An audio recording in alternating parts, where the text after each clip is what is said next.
This is Wicked Problems. I'm Richard Delevan. We're calling for electrify now, no time to lose, because it is so much more efficient. It comes with a lower cost, and what we are all longing for in Europe now is that Europe becomes competitive again. It's big businesses, it's the chemical industry, it's the steel industry that are asking us to be faster when it comes to deploying solar. But the one thing that is missing is that we need flexibility. Flexibility on the demand side, electrification, electrifying transport, electrifying heat, electrifying industry. Preparing for this interview with the CEO of Solar Power Europe, I went back through a ton of earlier shows, mapping the explosive growth in solar PV worldwide as prices fell and what implications that's going to have. We've had Hal Hodson from The Economist, Jenny Chase from Bloomberg NEF, as well as people like Gerhard Salga from Hitachi Energy, Christian Ruby from Eurelectric, and Leila Sawyer from Current Europe, who are grappling with how the rest of the power system needs to plan for a future where, as Solar Power Europe suggests in its recent report Mission Solar 2040, nearly 40% of the electricity generated in Europe that year could be from solar.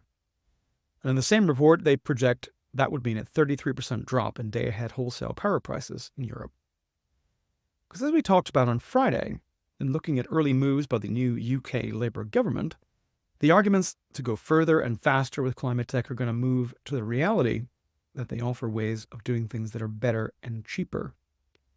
And as we'll discuss in an episode coming soon about Texas, the reason Texas has become the fastest place installing solar and wind outside of China is nothing to do with whether or not people in Texas want to save the sky, but actually it's because businesses can do the maths. And the maths say cheap power is good. So unless you're, the CEO of BP, you can see how this is going to work. One quick bit of housekeeping is that we're super excited to be working with the Startup Coalition to do a show in front of a live audience in Liverpool at the Labour Party Conference Fringe on 22nd September. And soon we'll share updates on our guests and where you can get tickets. Email us at info@wickedproblems.uk if you might want to get involved. Now, let's find out how we can just max out on solar here in Europe. Walburga Hemetsberger, CEO of Solar Power Europe, thank you so much for coming on Wicked Problems. Thanks very much for having me. It's a great pleasure. And so we wanted to get you on the show because we've had a number of guests over the last really 6 months really talking about solar, talking about its explosive growth. And when your report dropped, I thought, this is great. This is perfect. And we follow your work and have done for a while. It's quite great stuff. But I wonder if you could just, for the benefit of listeners, maybe just take a step back and just remind us what Solar Power Europe does. Very happy to do so.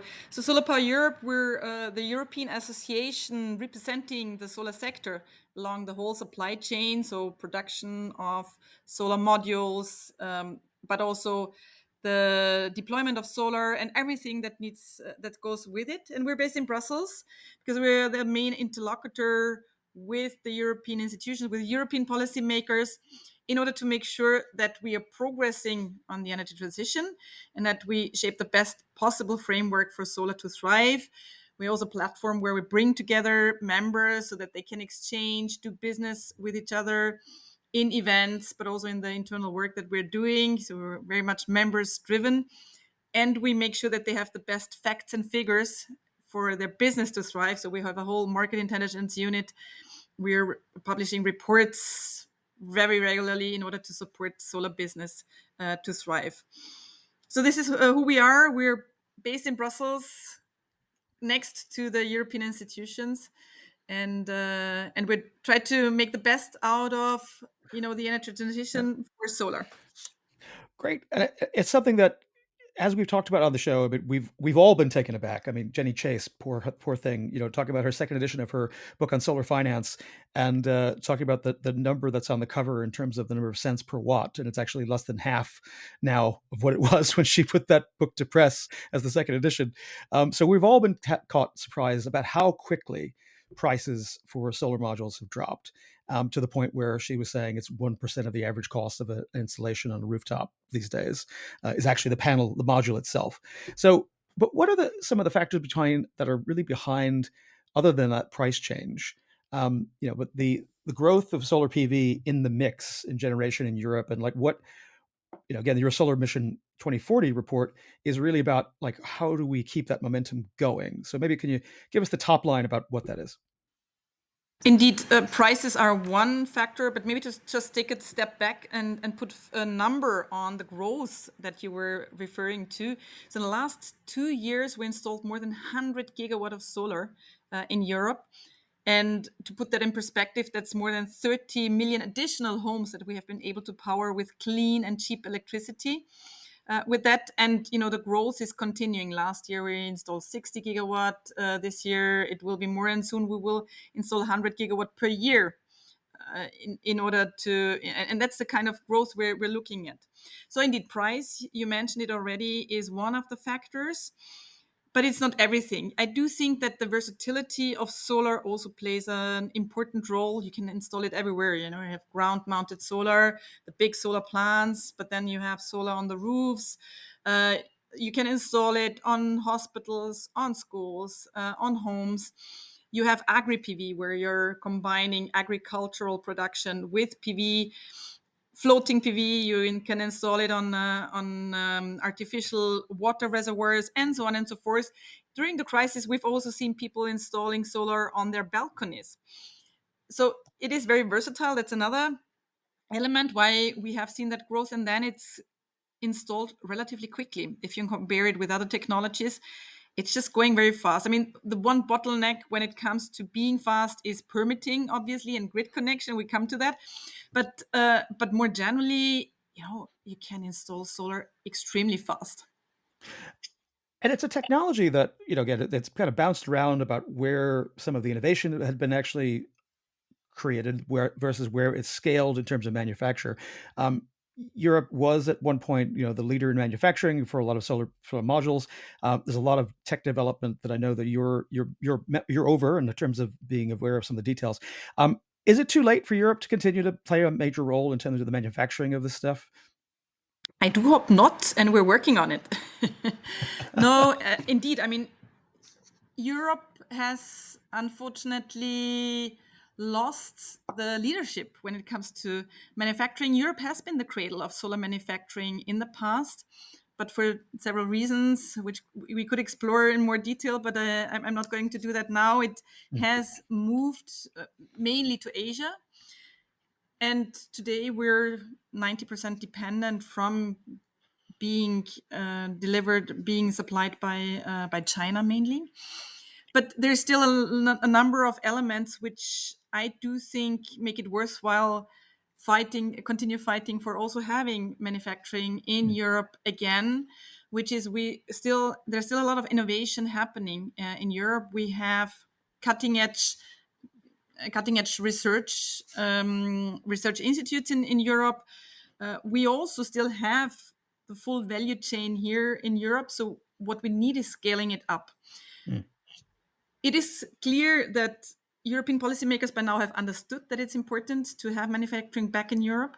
And we have these political goals. We want to have some 30 gigawatt of solar being manufactured again along the whole supply chain in Europe, but it's not happening yet. So what we absolutely need is the right tools, which includes, above all, financing. We need to invest in strategic green technologies, and solar is one of it. And this is where things have not happened yet. Mm. We're all jealous about the IRA in the US. We will not see the same thing in Europe. So it will be a bundle of measures.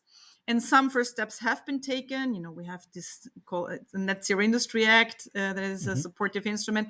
But we need investments in the end. We need to put money where the mouth is, and need to put money into manufacturing so it can scale up and be globally competitive again. I mean, obviously, we're talking on a day where I saw this morning, and again, I'm not going to ask you to comment on this because we didn't brief you to talk about this, but I saw that BYD announced that it's going to be building a plant in Turkey.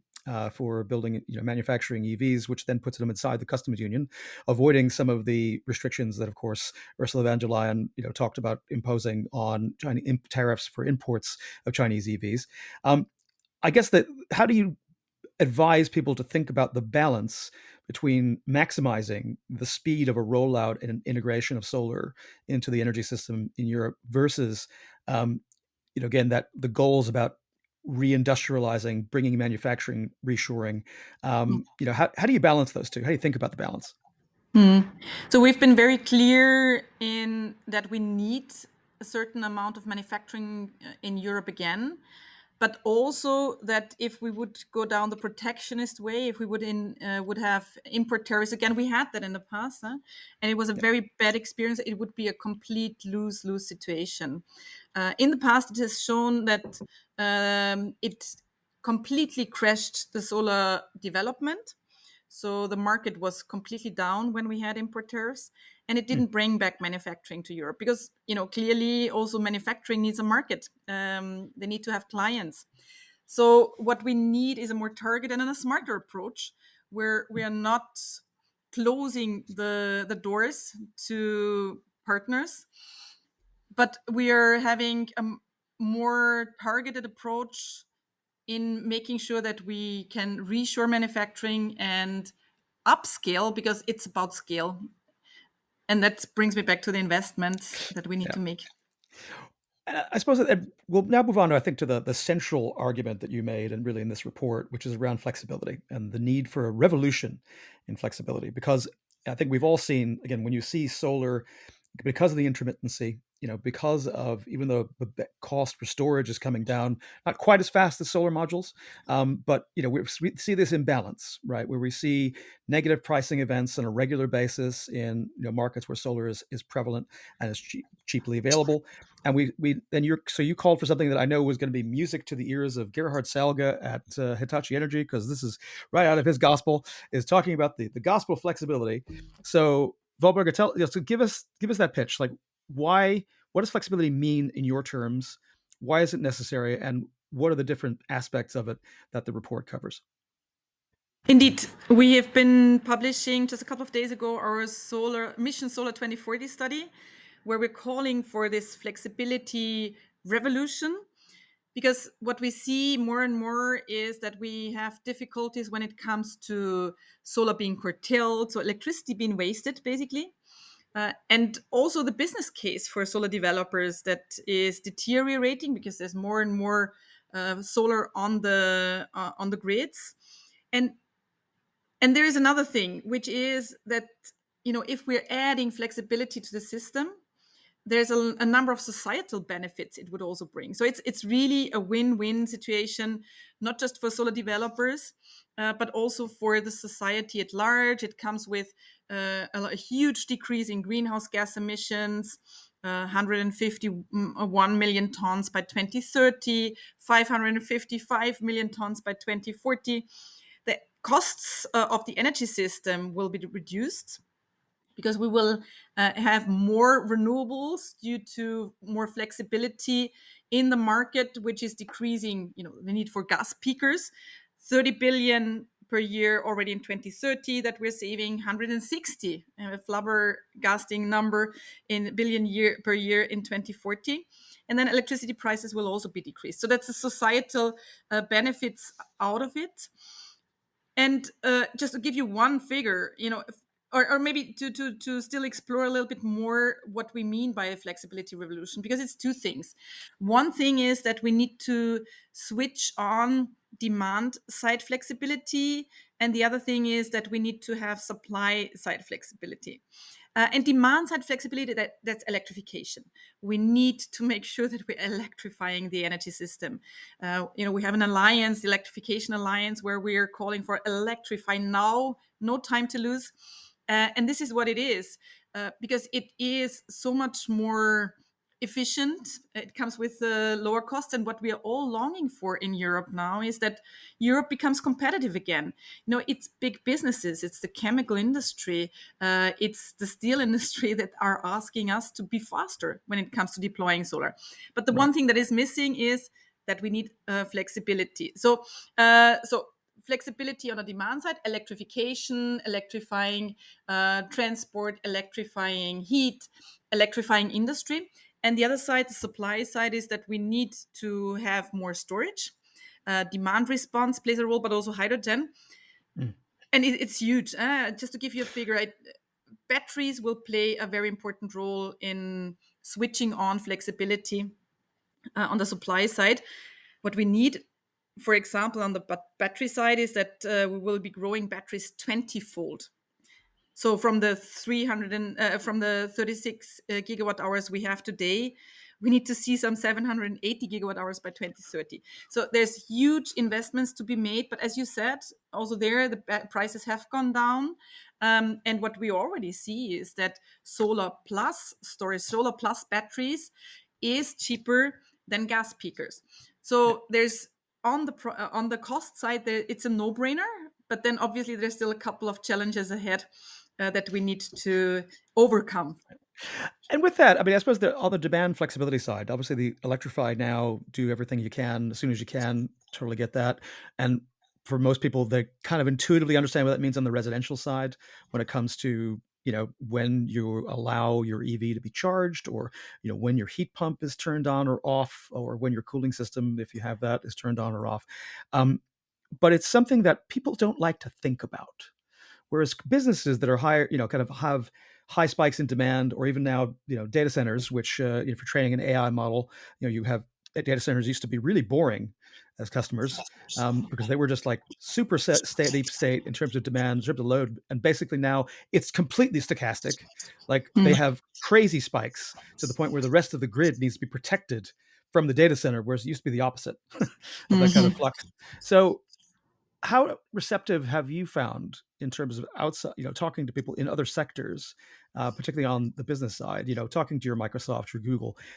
How flexible have they been? Are they willing to be open to this kind of conversation? Like, seriously, you could shift load, or your aluminum smelters, which were heavily affected by the spike in electricity prices after the invasion of Ukraine, et cetera. Like, and do you think on the residential side, there's a much broader conversation that has to happen? Smart meters can do some of it, but getting people to opt in as a rule, to say, yeah, I'm happy to have someone other than me decide some of these things, because I trust you. Like that's a big thing for consumers to kind of feel, and giving up that feeling of control. So that's two things: the business side and then the domestic side. How do we deal with that? Mm. So, I mean, there's on the business side, there's definitely interest because there's a business angle to it. Um, what we still need more generally is incentives for both sides in order to pick up storage and in order to really engage on it. On the house, also on the residential side, I do think that digitalization will play a major role. So we need to make it easier for consumers to have more flexibility and to really not just optimize their different parts of the system on their own, but then also make sure that for the energy system it is beneficial. Hmm. So we need to make sure that processes are digitalized, that devices are communicating with the grids, that the grids can take advantage of all this flexibility which is in the system, and that needs incentives, that needs time of use grid tariffs, for example. That also needs the procurement of flexibility on the grid side. So we need to incentivize grids to also think about flexibility much more than just building cables and further building the grid, which is also important, obviously. So I'm not saying it's not important, Hmm. and having flexible grid connection agreements with the grid. Um, and there's a whole lot of other things, but it all starts with digitalization. So we need to much Right. more digitalize processes and have devices communicate with each other. Um, and then on the industry side, I mean, what we hear is like we need renewables 24/7. We need to unleash the huge potential that we have, and that again, on a system level. That has to do with incentives for grid operators to procure flexibility. There's a couple of barriers still that needs to be eliminated, like double grid charges, so that it makes sense for storage, co-locate storage. At the moment, it's still either not possible that you have a solar plant which is co-located with wind, and with storage. So we need to have all of that together to take advantage of the complementarity of these technologies. Sometimes it's possible, but even when it's possible, you cannot stack revenues, and that is something that's still missing. Mm. There's also a lot of different standards when it comes to batteries all over Europe. So that's getting back to, we need an internal market that is truly internal, and doesn't have barriers.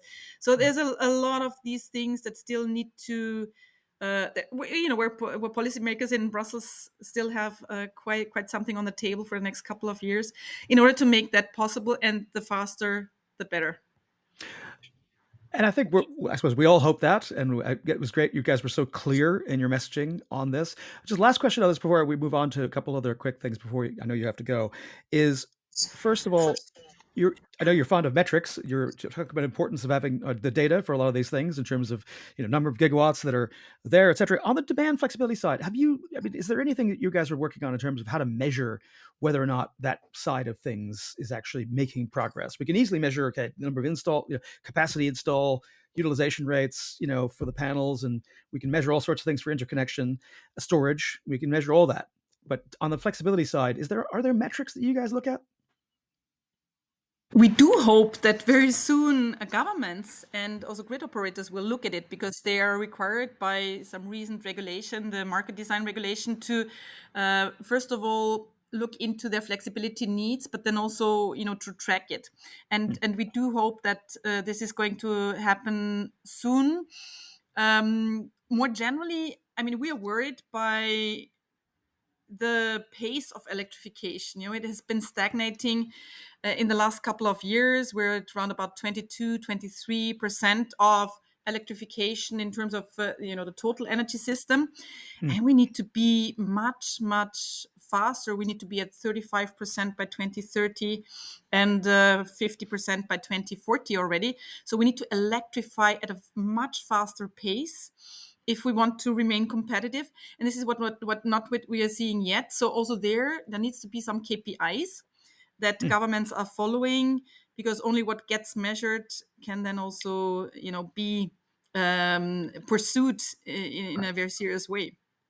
And I suppose to your point, you can not only proceed in a very serious way, but also to be able to prove to people, including voters, that you are making progress in particular areas. Again, when you're trying to tell a story about this, being able to point to facts about the fact that it was X before, now it's Y, make it easier for not specialists to understand, like, what does progress mean? What does it actually look like? How do we measure that? And so I wanted to come on before we let you go, because again, you're very, very generous with your time, and I really appreciate it. But in terms of some of the barriers to achieving some of these visions, you've talked about that we're worried about meeting these targets in 2030 and 2040 and beyond in terms of getting electrification. But some of the things that are holding us up on that, um, we've just come through an election here in the UK, where I was just amazed to see that the former head of the Climate Change Committee, Chris Stark, has just accepted a role in government, which I'm so excited for him. And I suppose he's been really clear about some of the challenges he's going to face in trying to get people focused on um, the reality about how you do some of this stuff, as opposed to the types of arguments we've seen, some of them from governments, um, raising concerns.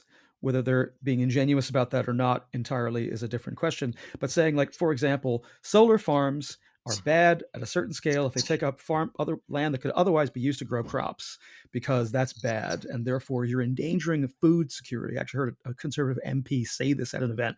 Food security is being endangered if we overbuild on solar farms. Which I just, what do you say to someone who says that? Yeah, I mean, first of all, it's great to see Chris being part of the UK government now. Yeah, on your question, I mean, it is very clear that we have to tackle misinformation, and that is one of the misinformation bits and pieces that are floating around, because it is true that solar plants are using land, but the panic that some want to distribute is completely weird, because if you look at the facts and figures, it is a very tiny fraction of land that we are using now, and also in the future, the more we are growing. Just to give you some proof points on that, there's 5 times more land used for golf courses in the UK than for solar today. And even in the future, when we're growing further, it will still be 2 times more golf courses than solar. So you can then make your judgment whether whether that, and still that is a very tiny fraction of the total land in Yeah. the UK, and that's a little bit similar in other European countries. So I do think what we need to make sure is that we're making sure that facts and figures are distributed, but also that we are getting the benefits of the energy transition, the benefits of solar to all communities. And talking about farmers, what we are promoting a lot is agri PV, where you're combining agricultural production and energy production, which comes with a number of benefits. But one of the benefits is also that you're providing more revenues to farmers Mm. without having a seriously negative impact on food production. So these are all things where we have been working on that already, but we need to continuously work on it, and probably intensify the work we're having on it, and get those facts and figures out, and get in touch even more with all communities, with citizens, in order to make sure that everyone understands and profits from the benefits of the energy transition. And then final question before we let you go. I mean, one of the things that has come across in your communications, your messaging for at least a year, probably longer, has been being very clear about calling curtailment, calling basically when we have these moments where you have more ability to generate electricity, whether by solar or other means, than you can actually put onto the system, and therefore gets curtailed. And you guys have been very admirably clear in calling that waste. Do you worry that as the percentage kind of penetration of renewables goes up, because like everyone loves saying these great numbers, we're going to 3x renewables by 2030, we're going to have 2x of onshore wind, 3x of solar, 4x of offshore wind, and that all sounds great. But if you don't do the other things that you're recommending on the flexibility side, on the transmission side, on the distribution side, on the storage, most importantly, um, do you run the risk that this becomes a political issue? You have people running headlines saying X amount was wasted. We built all Mm. this stuff, right? And so thinking of certain types of media outlets or certain types of politicians who might come out and say, see, we told you this was a bad idea. We told you it was going to be wasted. And look what you guys messed up. And therefore, the voters have been cheated out of blah, blah, blah, blah, blah. So do you worry that's going to be a more salient issue in the coming years? Mm. I mean, there's certainly a risk, all the more that we see more far right-wing parties coming into office. And this is why we need the flexibility revolution, in order Mm. to make sure that there is no waste, or the waste is considerably being reduced. But also, what we need to make people understand is that there is no alternative to renewables. And we need to tackle the issues that we have at hand with more flexibility, with more grids. Just because, competitiveness of Europe depends on whether we have abundant renewables. This is what business is telling us. And this is what we have also seen during the energy crisis, where renewables have been saving the continent, Mm. and where the energy bills of households have also been reduced for those who had direct access to renewable electricity. Because we what we face is otherwise complete dependence on fossil fuels. That's something that we do not want.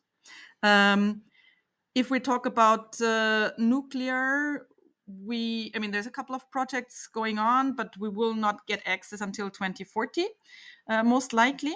So there is no alternative. So we need to make sure that we are building renewables and tackle the challenges that we have. The good thing is we have solutions to it.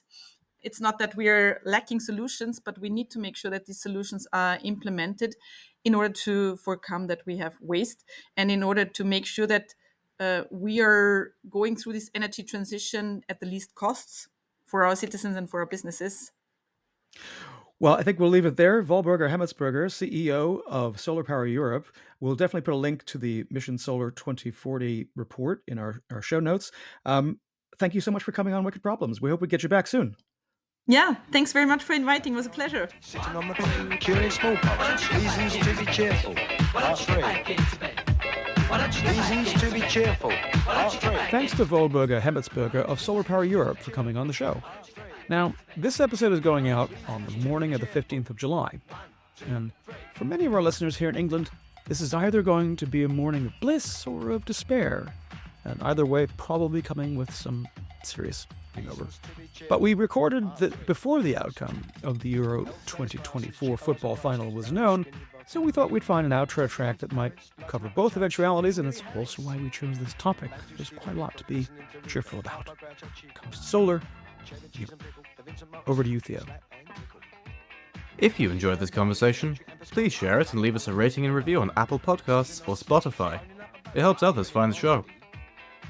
For an ad-free experience, consider becoming a paid subscriber at wickedproblems.earth. You'll get our newsletter, show notes, and exclusive content. Wicked Problems explores the intersection of people, politics, technology, and capital, and whether it creates a future you'd want to live in. Wicked Problems is written and edited by Richard Delevan, with production assistance from me, Theodore Delevan. Special thanks to Suncharmer for our phenomenal theme music. Thanks for listening. Yes, yes, dear, dear. Perhaps next year, or maybe even never. In which